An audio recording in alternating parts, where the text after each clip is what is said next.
উসমান হাদির মতো একজন উচ্চ মার্কের উচ্চ শ্রেণীর একটা হাই গ্রেড রেড অ্যালার্ট নেতার গায়ে গুলি পড়বে, এটা মেনে নেওয়া যায় না, কোন অবস্থাতে মেনে নেওয়া যায় না।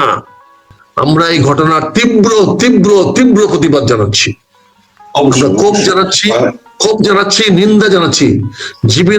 জীবনের বিনিময়ে জীবন হয় না, কিন্তু আজকে হাদির জীবনের জবাব চাই আমরা, হাদির মৃত্যুর জবাব চাই আমরা, হাদির মৃত্যুর চাই আমরা, হাদির মৃত্যুর বদলা চাই আমরা। এই বদলা জীবনের বিনিময়ে না, এই বদলা আর যেন একটি মানুষের গায়ে আঘাত না হয়, এই বদলা আর যেন একটি মানুষকেও এই দেশে এরকম করে বেঘরে গুলিবিদ্ধ হতে না হয়। মৃত্যু তো পরের কথা, আমরা এর পরিসমাপ্তি চাই, এর সমাপ্তি চাই, হাদি দিয়েই এর শেষ হোক। হাদির প্রতি আমাদের শ্রদ্ধা থাকলো, হাদির প্রতি আমাদের সম্মান থাকলো, হাদির প্রতি আমাদের কৃতজ্ঞতা থাকলো, হাদির প্রতি আমাদের ঋণ থাকলো। এই ঋণ আমরা শোধ করতে চাই হাদিকে দিয়ে, যে আর কোনো হাদি যেন বাংলাদেশের এরকম হাদির ভাগ্য বরণ করতে না হয়। এর শেষ আমরা এখানেই দেখতে চাই। হাদি আমাদের শেষ, হাদি আমাদের প্রথম, হাদি আমাদের শেষ। হাদির পরে যেন আর কোন রাজনীতিবিদের, আর কোন প্রার্থীর গায়ে কোন রকম আক্রমণ না হয়, এর পড়াশোনা দেখতে চাই। এটা ডক্টর ইউনূস সাহেবের কাছ থেকে আমরা দেখতে চাই, জানতে চাই। আর যদি না পারেন তাহলে তো বলে লাভ নাই, কিন্তু আমরা চাই আপনার কাছে, ডক্টর ইউনূস আপনার কাছে বিনীতভাবে চাই, হাদির যেন পুনরাবৃত্তি না হয়। এটাই থাকুক হাদির প্রতি আমাদের ঋণ, হাদির প্রতি আমাদের কমিটমেন্ট, হাদির প্রতি আমাদের ওয়াদা। আমি এই ঘটনাটার তীব্র নিন্দা, প্রতিবাদ এবং ক্ষোভ জানাচ্ছি। এটা আজকে আমাদের কাম্য ছিল না। এটা অনেক কথা বলেছে। আমি বারবার যদি বলেছি যে গুপ্তঘাত বাংলাদেশে আছে, আমি বারবার চেয়েছি আমার এই বক্তব্যটা মিথ্যা প্রমাণিত হোক। আমি কখনোই চাইনি আমার এই কথাটা সত্য প্রমাণিত হোক। কদিন আগে রাশেদ বলে এক নেতা বলেছিলেন যে 50 জন প্রার্থীকে হত্যা করা হবে। আমি বলেছিলাম যেটা রাশেদ বলতে পারবে তার সত্যতা কতটুকু, কিন্তু আজকে রাশেদ বলতে পারবে কেন হাদিকে গুলি করা হলো। এই গুলি করার পিছনে কারা দায়ী এটা আমাদের খুঁজে বের করতে হবে। কেন সম্ভাব্য প্রার্থীদের উপরে সরকার গোয়েন্দা লাগিয়ে দিল না, কেন নিরাপত্তার ব্যবস্থা নিল না? আপনি বলছেন নির্বাচন করার জন্য প্রস্তুতি নিয়েছেন, সকল প্রস্তুতি সম্পন্ন করে ইলেকশন কমিশনার গতকালকে নির্বাচনের তফসিল ঘোষণা করেছেন সন্ধ্যা 6টায়, 11ই ডিসেম্বর 2025 সন্ধ্যা 6টায়। আজকে 12ই ডিসেম্বর, আমরা এখন পর্যন্ত জানি না ঘটনা কটার সময় ঘটেছে। আমরা শুধু জানতে পেরেছি যে 2:35 হাদিকে ঢাকা মেডিকেল হাসপাতালে নেওয়া হয়েছে। কখন গুলিবিদ্ধ জানি না। উসমান হাদি একজন অত্যন্ত দেশপ্রেমিক, তেজদীপ্ত নতুন নওজোয়ান, যাকে নিয়ে আমরা গর্ব করতে পারি। তার জ্ঞান, বুদ্ধি, মেধা যে কোনো লেভেলে নেতৃত্ব দেওয়ার মতো একটা যোগ্যতম প্রার্থী, যোগ্যতম ব্যক্তি। আগামী দিনে বাংলাদেশে নেতৃত্ব দেওয়ার জন্য একটা অত্যন্ত পটেনশিয়াল, অত্যন্ত সম্ভাবনা একজন নেতা। কিন্তু আর সেই নেতার উপরে চ্যালেঞ্জ সৃষ্টি হলো কেন? অনেকগুলো বিষয় আজকে আমাদের পর্যালোচনা করতে হবে। আপাত দৃষ্টিতে সস্তা সেন্টিমেন্টে মির্জা আব্বাসকে দায়ী করা হয়েছে বা দায়ী করা হচ্ছে। তার মানে কি? খুব ইজি টার্গেট করা হয়েছে, খুব সহজ টার্গেট করা হয়েছে। হাদি মির্জা আব্বাসের বিরুদ্ধে নির্বাচন করতে যাচ্ছে, এই জন্য হাদিকে নির্বাচিত মির্জা আব্বাস গুলি করবে। এটা অতি সস্তা সেন্টিমেন্ট, অতি সস্তা। মির্জা আব্বাস তাকে গুলি করলে সে বাঁচবে না কোনো অবস্থাতে। মির্জা আব্বাস তার দায়িত্ব এড়াতে পারবে না। এই সম্পূর্ণ দায়িত্ব মির্জা আব্বাসের উপর বর্তাবে। আমি মির্জা আব্বাসকে আন্তরিক ধন্যবাদ জানাই, সাধুবাদ জানাই যে উনি তাৎক্ষণিকভাবে জীবনের ঝুঁকি নিয়ে হলেও, উনি সবকিছুর ঝুঁকি নিয়ে হলো হাদির পাশে দাঁড়ানোর জন্য মেডিকেল কলেজে ছুটে গিয়েছেন। এটা ইতিবাচক ভাবে দেখতে হবে, এটাকে নেগেটিভ দেখেন না। আব্বাস তার নিজেকে নির্দোষ প্রমাণ করার জন্য সে যে ঝুঁকিটা নিয়েছে, এটাকে আপনি উড়াইয়া দিবেন না। তারও জীবনটা তো যে ঝুঁকির মধ্যে ছিল, এটা তো উনি ওখানে যাওয়ার পরে বুঝতে পেরেছেন। সেনা সদস্যরা তাকে বাঁচাতে হয়েছে এবং তাকে বাঁচিয়ে হাসপাতালের ভিতর নিয়ে গেছে। কাজে মির্জা আব্বাস যে সিদ্ধান্ত নিয়েছে, যেটা গিয়েছে, এটাকে আমি অভিনন্দন জানাই এবং এটাকে বিরোচিত মনে করি। এবং এইভাবে রাজনীতি তারা বিরূপ প্রতিক্রিয়া, বিরূপ অবস্থাকে মোকাবেলা করতে হবে। তাহলে লিডারশিপ বলে একটা জিনিস এটা প্রমাণিত হবে। আমি এখানে উসমান হাদির মতো একটা জীবন হানি বা তার উপরে আঘাত, এটা কোনো অবস্থাতে মেনে নিতে পারি না। সেটা যেই গুলি করে থাকুক, যেখান থেকে গুলি করা হোক, এটার জন্য চরম ভাবে দায়ী আমাদের স্বরাষ্ট্র মন্ত্রণালয়, চরম ভাবে দায়ী আমাদের পুলিশ প্রশাসন, চরম ভাবে দায়ী দেশের গোয়েন্দা সংস্থা, চরম ভাবে দায়ী দেশের তাবৎ নিরাপত্তা ব্যবস্থা। আপনি দেখেন ডিসি রমনা বক্তব্যগুলো দেখেন, সে বলছেন সে শুনতে পেরেছেন, অথচ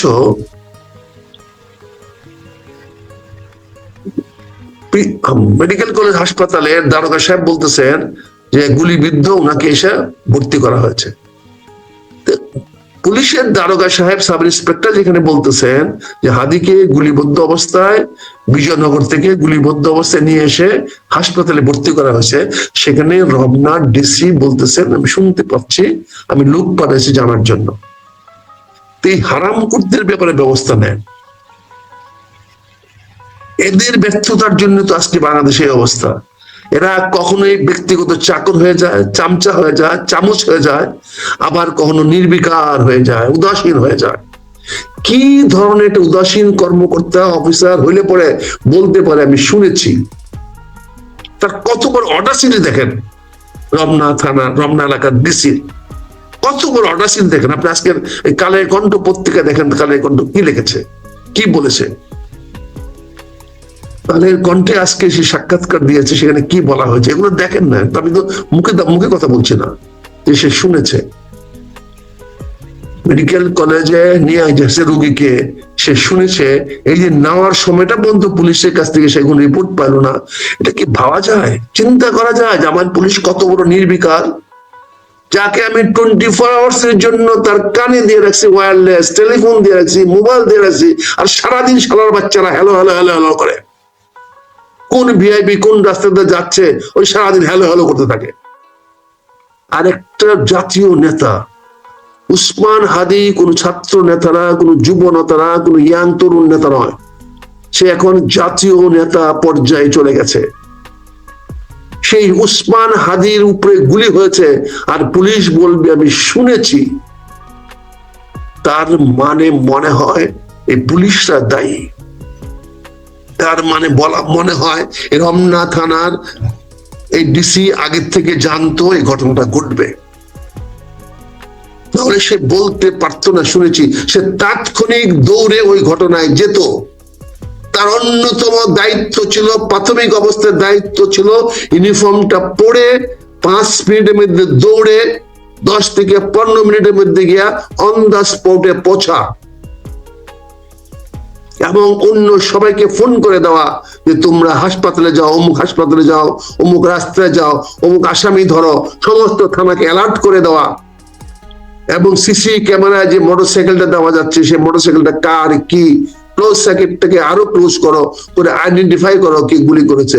তোমার সিসি ক্যামেরায় তো সেই গুলি দেওয়া লোকটা ধরা পড়েছে, তাহলে তুমি তাৎক্ষণিক সে ব্যবস্থা নাও নাই কেন? তার মানে প্রমাণ হতে যাচ্ছে যে ডিসি এটা পরোক্ষভাবে বা প্রত্যক্ষভাবে এই ঘটনার সম্বন্ধে তার ধারণা ছিল এইরকম একটা ঘটনা ঘটবে, তাই সে উদাসীন হয়ে বলছে আমি শুনতে পেরেছি। তার কোনো রিয়াকশন নাই, তার কোনো প্রতিক্রিয়া নাই। সে শুনতে পেরেছে এবং লোক সেখানে পাঠিয়েছে, নবাবের বাচ্চা।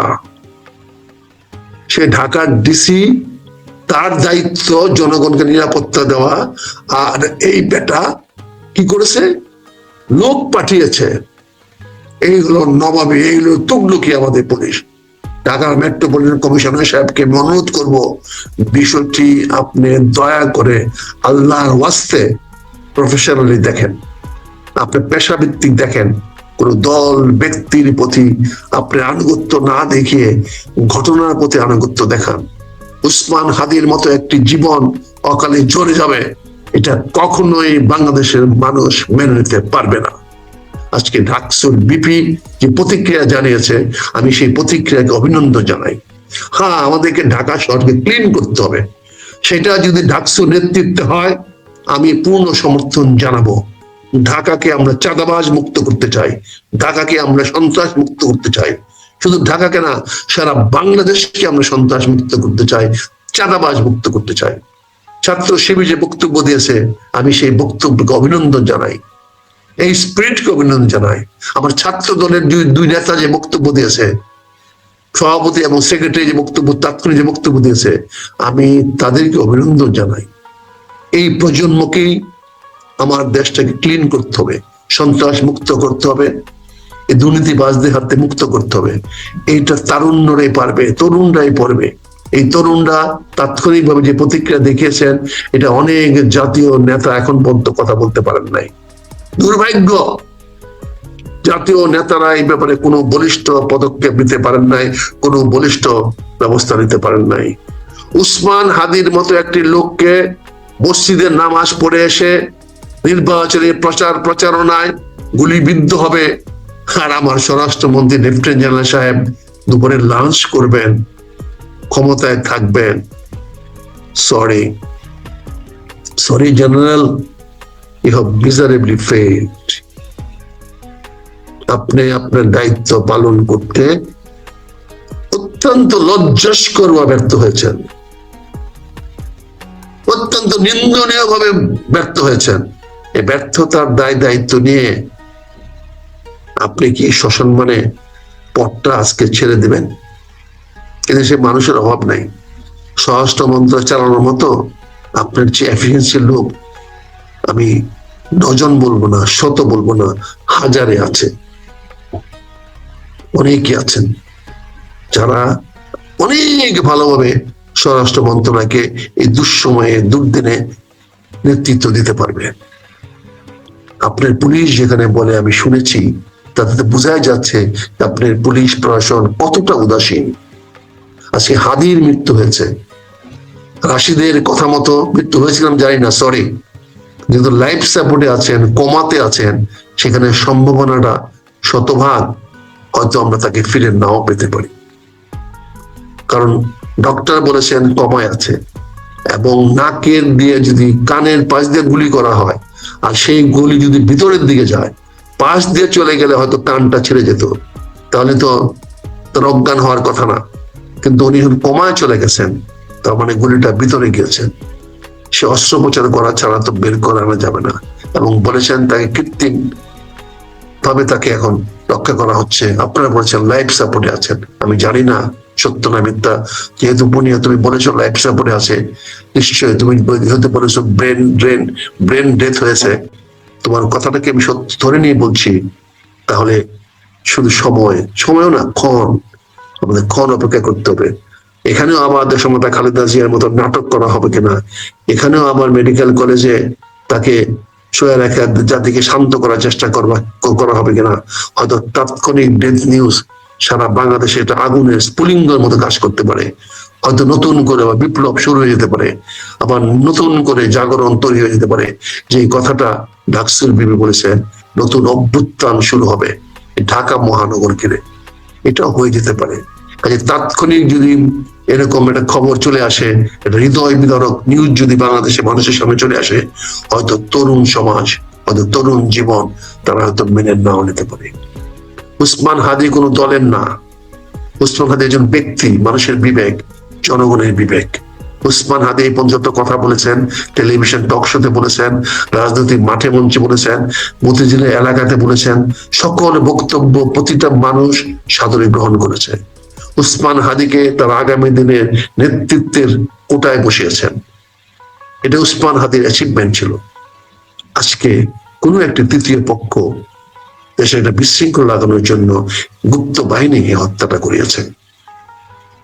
এখানে আমি বিশ্বাস করার মতো কোনো উপাদান আমার কাছে নাই, এবং আমি ক্রিটিক্যালি অ্যানালাইসিস করলেও আমি দেখতে পাই যে মির্জা আব্বাসের এখানে এই ঘাতক বাহিনী পাঠানোর কোনো কারণ নাই, কোনো যুক্তি নাই, কারণ এই দায়িত্ব তার কাঁধে পড়বে। এখানে তৃতীয় পক্ষ দুইটি পক্ষকে ঘায়েল করে অন্য কোনো পক্ষ বা সরকারকে সুবিধা করে দেওয়ার জন্য, নির্বাচনকে প্রশ্নবিদ্ধ করার জন্য, প্রার্থীদেরকে নিরুৎসাহিত করার জন্য, নির্বাচনে স্বতঃস্ফূর্ত যাতে কেউ আগায় না যায়, তাই তৃতীয় কোনো শক্তিকে তৃতীয় কোনো পক্ষকে সুযোগ করা দেওয়ার জন্য তৃতীয় পক্ষের কোনো গুপ্ত বাহিনী এই হত্যার সঙ্গে জড়িত। জানি স্পষ্ট করে তাদের নাম বললে আমিও তাদের শিকারে পরিণত হতে পারি। তারপরেও বলবো এটার সঙ্গে বিএনপি জড়িত নয়, এটার সঙ্গে জামাত ইসলাম জড়িত নয়, এটার সঙ্গে ছাত্র শিবির জড়িত নয়, এটার সঙ্গে এনসিপি জড়িত নয়, এটার সঙ্গে হাদির তো কোনো দলে নাই, সে স্বতন্ত্র প্রার্থী। এটার সঙ্গে একটি গুপ্ত বাহিনী জড়িত। এই গুপ্ত বাহিনী বাংলাদেশ সৃষ্টি হয়েছে, তাদের কাছে প্রচুর অস্ত্র আছে। তারা কিন্তু কোন রাজনৈতিক দলের ফ্রন্ট লাইন না, তারা না বিএনপির ফ্রন্ট লাইন, না জামাত ইসলামের ফ্রন্ট লাইন, না তারা শিবিরের ফ্রন্ট লাইন, না তারা ছাত্র দলের ফ্রন্ট লাইন, না তারা এনসিপির ফ্রন্ট লাইন, না তারা বৈষম্য ছাত্র আন্দোলনের ছাত্রদের ফ্রন্ট লাইন। এটা একটা গুপ্ত বাহিনী যারা এই দেশের রাজনীতিটাকে নিয়ন্ত্রণ করার চেষ্টা করছে, এদেশের রাজনীতিকে তাদের অস্ত্রের কাছে জিম্মি রাখার চেষ্টা করছে। সেই গুপ্ত বাহিনী কাজটা করেছে একটা বিশৃঙ্খলা সৃষ্টি করার জন্য, দেশের মানুষকে অনিশ্চয়তার মধ্যে ফেলে দেয়া, মানুষের উদ্বেগ, মানুষের শঙ্কা, মানুষের ভয়, ভীতি বাড়িয়ে দেওয়ার জন্য, নির্বাচনে পরিবেশটাকে চ্যালেঞ্জ করে ফেলার জন্য একটি অত্যন্ত চিহ্নিত গুপ্ত বাহিনী, যার পিছনে প্রশাসনের হাত রয়েছে। আমি এটার জন্য সরাসরি দায়ী করবো প্রশাসনকে।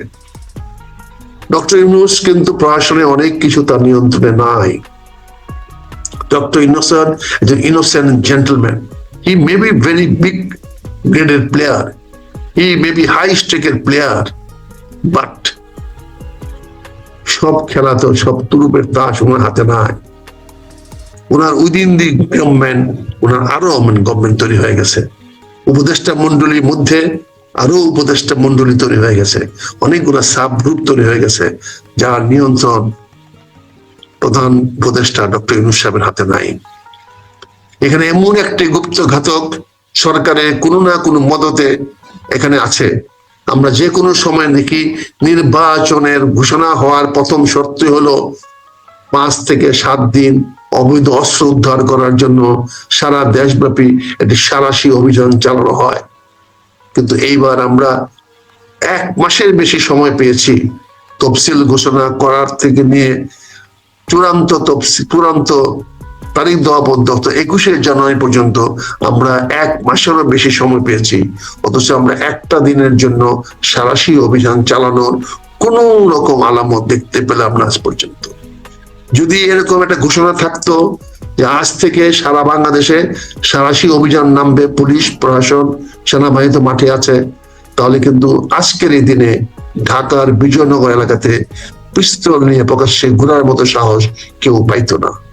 এটা উচিত ছিল গতকালকে নির্বাচনের তফসিল ঘোষণার পরপরেই একটা ঘোষণা আসা যে আগামী 1 সপ্তাহ সারা বাংলাদেশে অবৈধ উদ্ধার ও সন্ত্রাসী বা দুষ্কৃতিকারীদেরকে ধরার জন্য একটা ব্যাপক সাঁড়াশি অভিযান চালানো হবে।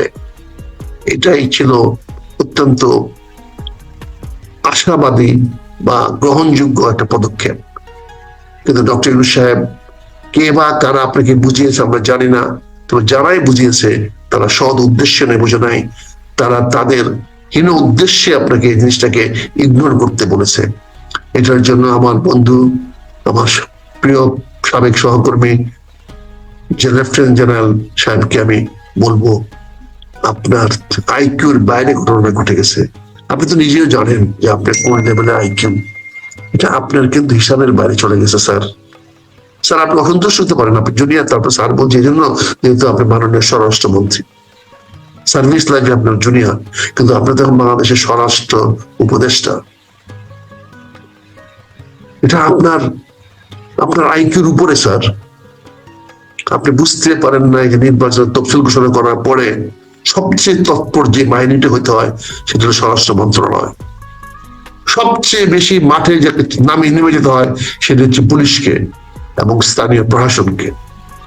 একযোগে সবাই মাঠে নেমে এই সন্ত্রাসীদের উপর একটা মনস্তাত্ত্বিক চাপ সৃষ্টি করতে হয়, যাতে তারা প্রকাশ্যেও অবৈধ অস্ত্র নিয়ে ঘোরাফেরা করতে না পারে। যদি এরকম একটা পদক্ষেপ আপনি নিতেন, তাহলে আজকে এই হাদির মতো একজন উদীয়মান তরুণ নেতার করুণ পরিণতি আমাদের দেখতে হতো না। এটার ব্যর্থতা স্বরাষ্ট্র উপদেষ্টা মহোদয়, যদি ব্যক্তিগতভাবে কাউকে দায়ী করতে হয় একমাত্র আপনি। হয়তো আপনি আমার কাছে অসন্তুষ্ট হতে পারেন, হয়তো আপনি পুলিশ বাহিনী আমাকে বিরুদ্ধে লেলিয়ে দিতে পারেন, হয়তো আমাকে আগামীকাল বা আজকে মিথ্যা মামলা দিয়ে গ্রেফতার করে নিয়ে যেতে পারেন, হয়তো আমার বেল বন্ধ করে দিয়ে আমাকে জেলে আটকে রাখতে পারেন, কিন্তু বাস্তবতাটা তো আপনি অস্বীকার করতে পারবেন না। আপনি দারুণভাবে ব্যর্থ হয়েছেন। উসমান হাদির মতো একজন উচ্চ মার্কের উচ্চ শ্রেণীর একটা হাই গ্রেড রেড অ্যালার্ট নেতার গায়ে গুলি পড়বে, এটা মেনে নেওয়া যায় না, কোনো অবস্থাতে মেনে নেওয়া যায় না।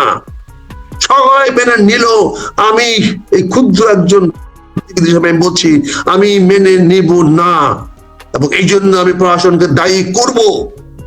যে কোনো কারণে আমি যে কোনো মূল্যে আমি বর্তমান প্রশাসনকে এই হাদি উসমান হাদির উপরে গুলির জন্য দায়ী করব। একমাত্র দায়ী স্বরাষ্ট্র মন্ত্রণালয়, একমাত্র দায়ী আমাদের স্বরাষ্ট্র উপদেষ্টা। তাকে জবাব দিতে হবে, তাকে বলতে হবে কেন দিনের বেলায়, প্রকাশ্যে দিনের বেলায় দুপুর 12টা 1টা 2টার মধ্যে 2টার সময় যা নামাজ শেষ হয়, নামাজের পরে 2টা থেকে 2:15 মিনিটের মধ্যে এই গুলিটা হয়েছে, কেন হলো? এবং 2:15 হয়েছে, আমরা 2:50 জানতে পেরেছি যখন এটা গিয়েছে, সকল পত্র পত্রিকায় চলে আসছে, সবাই জানতে পেরেছে। আর ঢাকা ডিসি, রমনার ডিসি জানতে পারে নাই, উনি শুনতে পেরেছেন। এটা মেনে নেওয়া যায় না। আমি এক্ষুনি তাৎক্ষণিকভাবে এই উসমান এই ডিসির বিরুদ্ধে ব্যবস্থা চাই, অনতি বিলম্বে তার বিরুদ্ধে ব্যবস্থা নেওয়া হোক, এটা আমার দাবি থাকবে আপনাদের কাছে। আসলে আমি একটু যোগ না করে পারছি না। দেখেন 5 আগস্টের পরবর্তী সময় এবং 5 আগস্টের সময়, জুলাই আগস্ট মিলে অস্ত্র যেগুলো লুট হয়েছে পুলিশ বা অন্যান্য বাহিনীর, পাশাপাশি ব্রিগেডিয়ার সাখাওয়াত হোসেন যে প্রশ্ন তুলেছিলেন যে স্নাইপার রাইফেল বা অন্যান্য আরো অস্ত্র দেশে থাকার কথা, এখন শুধু নির্বাচন কেন, এই একটা বছরে আমাদের আইন শৃঙ্খলা বাহিনী চরম ব্যর্থতার পরিচয় দিয়েছে। তারা অবৈধ অস্ত্রগুলো, লুট হওয়া অস্ত্রগুলো উদ্ধার করতে পারে নাই। তাহলে এতদিনও তারা, এখন নির্বাচন তো দূরের কথা, যেটা 15 মাসে এত অস্ত্র উদ্ধার হয় নাই, এখন এই নির্বাচনের ঝুঁকিটা তারা নিচ্ছেন এই অস্ত্র মাঠে রেখে, এখনো কোনো সাহসত নেই। একজন হাদির রক্ত দিয়ে, তাকে দিয়ে আমাদের কি এখন এই অস্ত্র উদ্ধার অভিযানে ঘোষণা দিতে হবে? এটা তো আপনি শুধু স্বরাষ্ট্র উপদেষ্টার উপরে দোষ দিচ্ছেন, তার দায় অবশ্যই আছে, কিন্তু ওভারঅল সরকার, তাদের আরো যারা আছেন, তারা কি এই জিনিসটা পার্সু করবেন না? এবং রাজনৈতিক দলেরও তো সেটাই দায় আছে। রাজনৈতিক দল বলবে না যে এই অস্ত্র রেখে আমরা কিভাবে নির্বাচন করবো? আতিক, কাউকে বাঁচাইতে গিয়া পুরো জিনিসটাকে বুমেরাং করে ফেলো না। এখানে আমার স্বাস্থ্য উপদেষ্টা কি করার আছে? এখানে কৃষি উপদেষ্টা তিনি নিজেও, তার কি করার আছে? এখানে এই আমাদের মন্ত্রণালয় সংক্রান্ত একজন উপদেষ্টা আছেন, প্রধান উপদেষ্টা আছেন। না, স্বরাষ্ট্র উপদেষ্টার উপরে তো কোনো উপদেষ্টা নাই। স্বরাষ্ট্র উপদেষ্টাই তো উপদেষ্টা, স্বরাষ্ট্র উপদেষ্টাই তো স্বরাষ্ট্র মন্ত্রণালয় দেখবে, প্রধান উপদেষ্টা দেখবেন না। প্রধান উপদেষ্টা কালেকটিভলি দেখবেন। উনি যদি ওনাকে সমস্যাটা না বলে থাকেন তাহলে উনি কি করে দেখবেন? ওনাকে তো বলতে হবে আমার এই সমস্যা। তাছাড়া তুমি পত্র পত্রিকায় লেখা হচ্ছে, সবাই বলছে বিশ্ববিদ্যালয়ের বিভিন্ন হলগুলোতে অস্ত্রাগারে ভরে ফেলা হয়েছে। আজকে যে ডাকসুর বিপির যে বক্তব্য দেওয়া, তাতে পরিষ্কার হয়ে গেছে সে সেখান থেকে ক্লিন অপারেশন চালাবে। তার মানে সে যদি চালাইতে পারে তাহলে অস্ত্রগুলোর সোর্স কোথায়, এটা তো প্রকাশ হয়ে গেল। শুধু আমি বলি না, অনেক পেপার বলছে রাজশাহী বিশ্ববিদ্যালয়ে কোথায় অস্ত্র আছে এবং সকল হলগুলোতে প্রচুর পরিমাণে অস্ত্র আছে। তুমিও আলোচনা করেছো অতীতে, তুমিও স্পষ্ট করে বলেছো যে বিভিন্ন বিশ্ববিদ্যালয়ের অনেকগুলো হলগুলো এখন একটা অস্ত্রাগারে পরিণত হয়ে গেছে। এখানে প্রচুর অস্ত্র আছে, যা হয়তো কোন ক্যান্টনমেন্টে এত অস্ত্র নাই, পুলিশ থানা তো দূরের কথা। এমন অস্ত্রের কথা বলা হচ্ছে, এবং এই যে স্নাইপারের কথা বললা, গ্রেনেডের কথা বললা, আরো অনেক অস্ত্র আছে। এই যে পিস্তল গুলো তো খেলনা হয়ে গেছে, এখন যে কেউ পিস্তল নিয়ে ঘুরতেছে। আচ্ছা, কতটুকু কাছের থেকে পিস্তল একটা গুলি কানে লাগাইতে পারে? কানে গুলি করা মানে কত বড় স্নাইপার শুটার হতে পারে? সে কতগুলো অভ্যর্থ শুটার, অর্থাৎ কিভাবে সে প্র্যাকটিস করতেছে, প্র্যাকটিস করার গ্রাউন্ডটা কোথায়? এই পিস্তল প্র্যাকটিস করার গ্রাউন্ডটা কোথায় পাচ্ছে? তার মানে বিশ্ববিদ্যালয় হলগুলো ছাড়া আর তো কোথাও এগুলি প্র্যাকটিস করার কোনো জায়গা নাই। আমাদের হলগুলো একটা দুর্গের মতো বানানো হয়, একটা দুইটা গেট থাকে, ভিতরে কেউ ঢুকতে পারে না, বেরোতে পারে না, সেখানে তো দুর্গের মতো সেগুলো বানানো হয়। কাজে এগুলোকে তো আপনাকে দেখতে হবে, এগুলোকে বুঝতে হবে। এগুলো স্বরাষ্ট্রমন্ত্রীর দায় তো এড়াতে পারবে না। স্বরাষ্ট্রমন্ত্রীর দায় প্রধান উপদেষ্টার দায় নয়। স্বরাষ্ট্রমন্ত্রী যদি রিপোর্ট করতেন, যদি উনি রিপোর্টটা যদি অমান্য করতেন, রিপোর্টটা যদি কগনিজেন্সে প্রধান উপদেষ্টা না নিতেন, তাহলে আমরা প্রধান উপদেষ্টাকে দায়ী করতাম। প্রধান উপদেষ্টা যদি কোনো সিদ্ধান্ত দিতেন, সেই সিদ্ধান্ত যদি অন্যান্য উপদেষ্টারা মান্য না করতেন, সমর্থন না করতেন, তাহলে আমরা অন্য উপদেষ্টাদেরকে দায়ী করতাম। এখানে বন পরিবেশের উপদেষ্টা কি দায়? সে তো এই নিরাপত্তা নিয়ে স্পাইংগিরি করার দায়িত্ব তার না। কিন্তু স্বরাষ্ট্র উপদেষ্টা তো সারাদিনের কাজই হলো সারা বাংলাদেশে কোথায় কি হচ্ছে না হচ্ছে। তিনি তো কয়েকদিন আগেও বললেন যে আমরা আড়ি পাতবো, আমরা মানুষের কে কোথায় কি করছে আমরা শুনবো। তো উনি তো আড়ি পাতবেন বলেছেন, তা আড়ি পাতলেন না কেন? ওনাকে কে বাধা দিয়েছে আড়ি পাতানোর জন্য? তাহলে কারা বাধা দিয়েছে তাদের নাম বলেন। উনি তো 3-4 দিন আগে বলেছেন যে আমি প্রয়োজনে আড়ি পাতবো, আমি অবজারভেশনে নিয়ে আসবো, দরকার পড়লে আপনাদের কথাবার্তাকে আমরা মনিটর করব। উনি তো বলেছেন। তাহলে সেগুলা কেন করা হলো না? কেন আজকে উসমান হাদির মতো একটা উদীয়মান তরুণ নেতাকে এরকম পরিণতি লাভ করতে পারবে? বলেন আপনি, উসমান হাদি মতো একটা প্রসপেক্টাস ইয়াং ম্যান দেখান তো আজকে। সে তো কোনো রাজনৈতিক রেসপন্সার না, কোন রাজনৈতিক দলের রেসপন্সার না। সে দেশ, জনগণ, বাংলাদেশের পক্ষে কথা বলছে, পরিষ্কার ভাবে কথা বলছে, বলিষ্ঠ ভাবে কথা বলছে। তাহলে উসমান হাদির উপর আঘাত করলো কে? উসমান হাদির উপর আঘাত করে এটাকে কার বিরুদ্ধে যাবে? উসমান হাদির উপরে আঘাত করা মানে বিএনপির বিরুদ্ধে যাবে। উসমান হাদিকে আঘাত করা মানে আওয়ামী লীগের বিরুদ্ধে যাবে। তাহলে আওয়ামী লীগ বা বিএনপি কেন তাকে আঘাত করবে?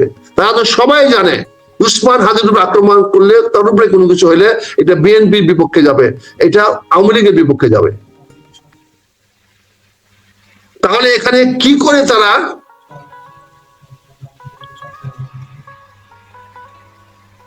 আমি একটু বুঝতে পারছি। জি, আমি আরেকটু জিনিস আপনার কাছে বিশ্লেষণ জানতে চাই।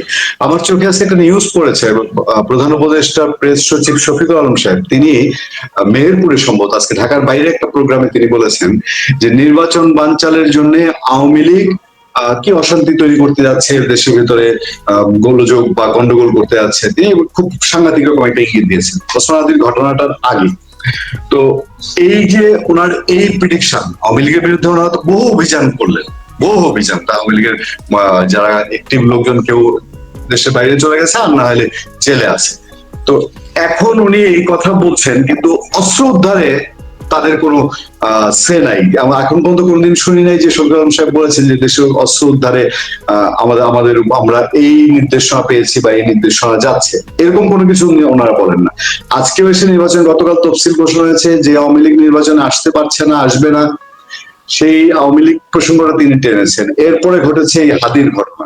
আসলে উনি কি বোঝাতে চেয়েছেন, কি মিন করতে চেয়েছেন, আপনার কি মনে হয়? আমি এই প্রথম আমি শফিকুল ইসলামকে ধন্যবাদ জানাতে চাই যে নির্বাচনটা এরকম হাদি দিয়ে রক্তে বন্ধ হবে না, এই ডিটারমিনেশন উনি বরিশালে জানিয়ে আসছেন। এরকম শত হাদি মারা গেলেও নির্বাচনটা সময় মতো হবে, এই বলিষ্ঠতা উনি প্রমাণ করেছেন। উনি জানতেন, সবকিছু জানেন, তারপরে উনি পরিষ্কার করে দিয়েছেন এই নির্বাচনকে বানচাল করতে কোনো অবস্থায় দিবেন না। আমি এই জন্য ওনাকে ধন্যবাদ জানাই। সেখানে হাদিদের মতো আরো হাদি মারা গেলেও তার নির্বাচনের প্রেক্ষাপট থেকে সরে আসবে না। এবং এই কথাটা কতটুকু বাস্তব, কতটুকু সত্য, এটা আমি দেখতে চাই এবং আমি 100% বিশ্বাস করতে চাই যে সে তার কথা রাখবে। এই জন্য আমি তাকে আজকে বিশেষ করে অভিনন্দন জানাতে চাই। সে যা বলে বাংলাদেশে তাই ঘটে, সরকার তো তাই করে। আর সরকারের মুখপাত্র শুধু নয়, সরকারের ব্রেন সে সরকারকে সে চালায়। ডক্টর ইউনূসের ব্রেন তখন এত বেশি কাজ করে না, তার ব্রেন দিয়ে ডক্টর ইউনূস হয়তো চলেন। আর সে যখন বরিশালে কথা বলেছেন, সে ডক্টর ইউনূসের কথা, ডক্টর ইউনূসের কথাগুলোই তার মুখ দিয়ে বেরিয়েছে, ওহি বেরিয়েছে তার মুখ দিয়ে, ডক্টর ইউনূস সোর্স বেরিয়েছে। কাজে সে বলেছে এই নির্বাচন বানচাল করতে দেওয়া হবে না। কাজে শত হাদির জীবনও এই নির্বাচন বাতিল হবে না। কাজে এই কথার জেরে কিন্তু এই প্রথম হাদি শিকার হতে গেল। প্রথম হাদি আমরা বানাইলাম, দেখি নির্বাচন সরকার বানচাল করে কিনা। আমি অপেক্ষা করে আছি শফিকুল ইসলাম কি বলে, নির্বাচন বানচাল হবে কি হবে না। তো আমি বিশ্বাস করতে চাই এরকম শত হাদির জীবনের বিনিময়েও নির্বাচন শফিকুল ইসলাম বাতিল করবেন না, বাধাগ্রস্ত হতে দিবেন না, যথাসময়ে নির্বাচনটা হবে। আজকে হাদির এই ঘটনার প্রেক্ষিতে আপনার এই মূল্যবান আলোচনা, মূল্যবান বিশ্লেষণ, এবং আমরা আবারও এখন পর্যন্ত আমরা সর্বশেষ দুঃসংবাদটি আমরা নিতে চাই না। আমরা আবারও হাদির সুস্থতা, তাকে এই তবে আমি শেষ করার আগে আমি আবারও বলবো, আমরা এই ঘটনার তীব্র তীব্র তীব্র প্রতিবাদ জানাচ্ছি, ক্ষোভ জানাচ্ছি, নিন্দা জানাচ্ছি। জীবনের বিনিময়ে জীবন হয় না, কিন্তু আজকে হাদির জীবনের জবাব চাই আমরা, হাদির মৃত্যুর জবাব চাই আমরা, হাদির মৃত্যুর চাই আমরা, হাদির মৃত্যুর বদলা চাই আমরা। এই বদলা জীবনের বিনিময়ে না, এই বদলা আর যেন একটি মানুষের গায়ে আঘাত না হয়, এই বদলা আর যেন একটি মানুষকেও এই দেশে এরকম করে বেঘরে গুলিবিদ্ধ হতে না হয়। মৃত্যু তো পরের কথা, আমরা এর পরিসমাপ্তি চাই, এর সমাপ্তি চাই। হাদি দিয়েই এর শেষ হোক। হাদির প্রতি আমাদের শ্রদ্ধা থাকলো, হাদির প্রতি আমাদের সম্মান থাকলো, হাদির প্রতি আমাদের কৃতজ্ঞতা থাকলো, হাদির প্রতি আমাদের ঋণ থাকলো। এই ঋণ আমরা শোধ করতে চাই হাদিকে দিয়ে, যে আর কোনো হাদি যেন বাংলাদেশের এরকম হাদির ভাগ্য বরণ করতে না হয়। এর শেষ আমরা এখানেই দেখতে চাই। হাদি আমাদের শেষ, হাদি আমাদের প্রথম, হাদি আমাদের শেষ। হাদির পরে যেন আর কোনো রাজনীতিবিদের, আর কোনো প্রার্থীর গায়ে কোন রকম আক্রমণ না হয়, এর পড়াশোনা দেখতে চাই। এটা ডক্টর ইউনূস সাহেবের কাছ থেকে আমরা দেখতে চাই, জানতে চাই। আর যদি না পারেন তাহলে তো বলে লাভ নাই, কিন্তু আমরা চাই আপনার কাছে, ডক্টর ইউনূস আপনার কাছে বিনীতভাবে চাই, হাদির যেন পুনরাবৃত্তি না হয়। এটাই থাকুক হাদির প্রতি আমাদের ঋণ, হাদির প্রতি আমাদের কমিটমেন্ট, হাদির প্রতি আমাদের ওয়াদা। আসলে যে কোনো মৃত্যু, এটা শত্রু মিত্র ভেদাভেদ, এবং যা অনেকে দেখেছি আমাদের রাজনৈতিক দলগুলো, আওয়ামী লীগ, বিএনপি, দুই শিবিরে মূলত, মানে প্রতিপক্ষ কেউ আক্রান্ত হলে, প্রতিপক্ষ মারা গেলে এমন একটা সাইকোলজি আমাদের রাজনীতিতে যে অন্য পক্ষ একরকম খুশি হয়। আমরা দেখি সোশ্যাল মিডিয়ায় তাকালে, আমাদের কমেন্টের দিকেও আমরা দেখছি যে মনে হচ্ছে যেন মানে রাজনৈতিক এই বিরোধিতা, সে যে একটা মানুষ এই সিচুয়েশন হলো, এবং এই ঘটনা কিন্তু পরে নিজেদের উপরে এসে পড়ে। এই টাইপের ঘটনার পুনরাবৃত্তি তখন নিজের উপরে আসে। আমি আরেকটি আবেদন রাখতে চাই, ইমিডিয়েটলি আব্বাসের সম্পত্তি, আব্বাসের বাড়িঘর, আব্বাসের জীবন রক্ষা করার জন্য ব্যবস্থা নেওয়া হোক। যে কোনো সময় আব্বাসের উপর প্রতি আক্রমণ হতে পারে, আব্বাসের বাড়িঘরের উপর আক্রমণ হতে পারে। এই ব্যাপারে সরকারকে ত্বরিত ব্যবস্থা নেওয়ার জন্য আমি আবেদন করব, অনুরোধ করব। না হলে কিন্তু এই ঘটনাটা আরো খারাপের দিকে যাবে। কারণ যে কোনো একটি শক্তি, যে কোনো একটা তৃতীয় শক্তি হোক, যেই শক্তি হোক, এই ঘটনাটাকে দায়ী করে আব্বাসের উপরে একটা আঘাত আসতে পারে। আমি সরকারকে সাবধান হতে বলবো, যেন পুলিশ যেন বল না হয় যে আমরা শুনেছি বক্তব্য যেন আমাদের আর শুনতে না হয়। মঞ্চের মুখপাত্র, ঢাকা ৮ আসনের স্বতন্ত্র প্রার্থী, ওই যে টিনের চালে কাউয়া, তারপরে আর একটা আচারা শব্দ, তালিবের সহায়কার শাহ, হাদি সাহেব গুলিবিদ্ধ। তো যেটা জানতে পারলাম এখন পর্যন্ত পেপার পত্রিকা বা খবরগুলো দেখে, যে কে বা কাহারা হঠাৎ করে ওনাকে মোটরসাইকেল থেকে এসে গুলি করে, সেই গুলি ওনার কানের পাশ দিয়ে যায়। যদিও মারা যায়নি, এখনো বেঁচে আছে। তবে আপনারা ব্যানার এবং হেডলাইনে দেখছেন যে রইল বাকি 49। আপনাদের মনে আসছে নিশ্চয়ই, গতকাল আমি একটা ভিডিও আপলোড করেছিলাম যেখানে আমি বলেছিলাম যে বাংলাদেশের বাঘা বাঘা ইউটিউবার কেউ কিন্তু রাশেদ খানের 50 জন মারা যাবে বা টার্গেট কিলিং এ 50 জন, এইটা নিয়ে খুব একটা ভিডিও বানায়নি। এবং অনেকে আমাকে বলেছিলেন, ভাই এই ধরনের ভিডিও এটা কি, এটা সত্য নাকি, এই সেই। তা আমি তাদেরকেও বলছি যে এটা সত্য না মিথ্যা সেটা হচ্ছে পরের কথা, কিন্তু রাশেদ খান তিনি পাবলিকলি প্রেস কনফারেন্সের মাধ্যমে বলেছিলেন যে 50 জনকে টার্গেট কিলিং করা হবে, নির্বাচনে তফসিল ঘোষণার পর 50 জনকে টার্গেট কিলিং করা হবে। এবং তখন আমি আপনাদেরকে বলেছিলাম যে নির্বাচনের হবে বা নির্বাচনের প্রার্থী ঘোষণা ওরা যখন থেকে শুরু করেছিল, যে প্রার্থী বিভিন্ন এলাকায়, তখন থেকে প্রায় 200 জন মারা গেছে সব নির্বাচনী কর্মকাণ্ডে। হয় জামাত বিএনপিরে মারছে, বিএনপি জামাতে মারছে, এই সেই। তো আজকে গতকাল তফসিল ঘোষণা হলো, আজকে সর্বপ্রথম সাউহাদিকে কাউয়া বানায় ফেলাইলো হইলো। তো ওকে যে মারছে, এখন ঢাকা পুলিশ, যেটা ঢাকা মহানগর পুলিশের গণসংযোগ বিভাগের উপকমিশনার ডিসি মোহাম্মদ তালিবুর রহমান, আপনার বিভিন্ন গণমাধ্যমকে জানিয়েছে, মোটর সাইকেলে করে এসে দুজন দুর্বৃত্ত আসে এবং তারা হঠাৎ করে গুলি ছুড়ে পালিয়ে যায়, এবং হাদি সাহেব গুলিবিদ্ধ হন কোথায়? পল্টন এলাকায়, তার মানে ঢাকা 8। আর ঢাকা 8টা কার? ঢাকা 8 হচ্ছে যে মির্জা আব্বাসের আসন। মির্জা আব্বাস সম্বন্ধে আপনারা সকলেই জানেন, ওনার অতীত ইতিহাস জানেন, সবকিছু জানেন। তারপর আমি আসলে শিওর না যে মির্জা আব্বাস করছে নাকি রাশেদ খান করছে। এখন আবার হাদি গ্রুপ বিভিন্নভাবে ফেসবুকে অলরেডি সয়লাভ যে আজকে বিকালের ভিতরে মির্জা আব্বাসের বাড়িঘর জ্বালাই দিবে, ভেঙে দিবে। মির্জা আব্বাসের উপর খুব খেপা, কিন্তু আসলে কি মির্জা আব্বাসের উপর খেপা হওয়ার দরকার নাকি রাশেদ খানকে নিয়ে আসা দরকার? আপনারা যদি আমাকে বলেন তাহলে আমি বলবো যে রাশেদ খানকে তো পুলিশ সাথে সাথেই ধরা উচিত ছিল। গত 8 তারিখে যখন সে বলেছিল যে 50 জনকে টার্গেট কিলিং করা হবে, সেই দিনই রাশেদ খানকে নিয়ে আসা উচিত ছিল যে এই 50 জন কারা। তুমি কোত্থেকে খবর পাইলা? তোমারে মোসাদে বলেছে, এসে ইসরায়েলি গোয়েন্দা সংস্থা মোসাদ এসে বলেছে, কারণ তোমার সাথে মোসাদের ভালো সম্পর্ক। আমার এর আগের বেশ কিছু ভিডিওতে আপনাদের বলেছিলাম যে বাংলাদেশে আমেরিকান গোয়েন্দা সংস্থার লোক আছে, টার্কির গোয়েন্দা সংস্থার লোক আছে, মোসাদের গোয়েন্দা সংস্থার লোক আছে, পাকিস্তানের গোয়েন্দা সংস্থার লোকও আছে। এই 4টা দেশ এবং চায়নার গোয়েন্দা সংস্থার লোক আছে, ভরপুর এসব লোক। কে কোথায় কখন কাকে টার্গেট কিলিং করবে সেটা রাশেদ খান কিভাবে জানলো? রাশেদ খান কিভাবে স্পেসিফিক্যালি 50 জনের কথা বললো? তো 50 জনের মধ্যে একজন গুলিবিদ্ধ হয়ে গেল, টার্গেট কিলিং এর শিকার একজন হলো, তার মানে বাকি রইল আরো 49 জন। এই 49 জন কারা কারা? আর এই গুলি করে, এই যে সাউয়াদিকে গুলি করার পরে, ওরে কাউয়া বানানোর পরে, এখন মির্জা আব্বাসের উপরে বাড়িতে হামলা চালাবে বা মির্জা আব্বাসের বাসা বাড়ি ভাঙবে, কি করবে আল্লাহ জানে। কারণ মবের রাজা তো এরা সবাই, মবের রাজা এরা না। এই সাউয়াদি কিন্তু একসময় কিন্তু চিল্লায় বলছিল যে 32 আমরা ভাঙছি, অমুক আমরা ভাঙছি, এখন থেকে আমরা ভাঙতে হলে পয়সা দিতে হবে, আমরা পয়সা নিয়ে ভাঙবো। এখন এই যে তারা মবের রাজত্ব কায়েম করছিল, আজকে সেই মবের রাজত্বর কায়েমের আরেকটা সুযোগ হলো।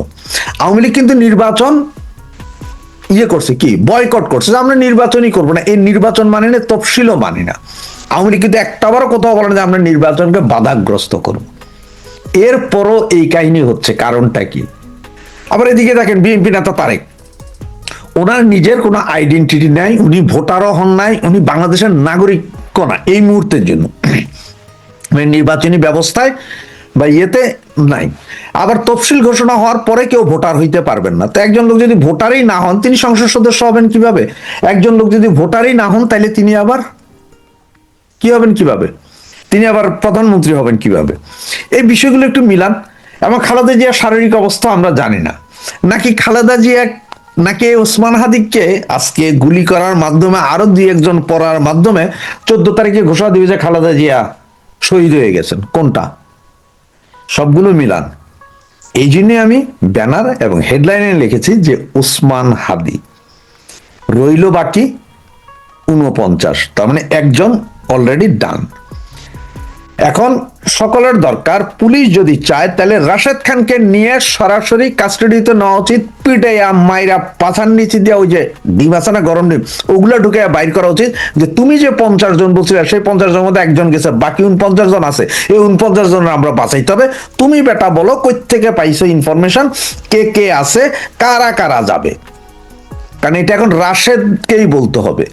রাশেদ যদি না বলে, তারে উল্টায় লটকাও। এখানে কারোর দোষ দেওয়া লাভ নাই, সব জানে রাশেদ খানই জানে। এই জন্য আমি বলছি যে সাউয়াদি গুলিবিদ্ধ, রইল বাকি 49। চলেন দেখতে থাকি, আমরা বারবার আসবো, যখনই ঘটনা তখনই আসবো, যখনই ঘটনা তখনই আসবো।